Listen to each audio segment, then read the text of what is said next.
বলছি, আপনারা ইতিপূর্বে শুনেছেন যে কেরলের শিক্ষা সংস্থা থেকে আজকে পশ্চিমবঙ্গের অল ইন্ডিয়া সুন্নত জামাতের সঙ্গে টাই করে এই সুন্দর একটি সমাবেশ ঘটানো হয়েছে, যেখানকার মৌলিক চিন্তা হল যে ধর্মীয় শিক্ষার সঙ্গে সাধারণ শিক্ষার একটি সমন্বয় ঘটানো। দেখুন, শিক্ষার মৌলিক স্বার্থ হল এটাই, একজন শিক্ষাবিদকে আল্লাহ হওয়া, একজন শিক্ষাবিদকে প্রকৃতপক্ষে আত্মশক্তির মানুষ তৈরি হওয়া। ফলে আমরা সাধারণ শিক্ষার ভিতর দিয়ে ধর্ম শিক্ষার সমন্বয় কিংবা ধর্ম শিক্ষার সমন্বয়ে সাধারণ শিক্ষার সমন্বয় ঘটিয়ে আমরা চাইছি একদিকে মানুষ পার্থিব জীবনটাকেও লাভ করুক, অপরদিকে মানুষ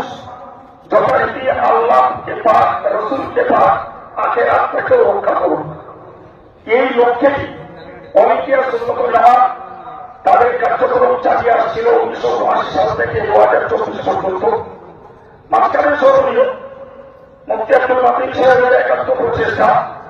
কেরালার আলিয়া মহারাজ এডুকেশন বলি, দারুল হুদা ইউনিভার্সিটি বলি, তাদের সঙ্গে সম্পর্ক জুড়ে পশ্চিমবঙ্গের শিক্ষার উন্নয়ন ঘটাতে এবং ধর্মীয় শিক্ষার সঙ্গে সাধারণ শিক্ষার সমন্বয় ঘটিয়ে আমরা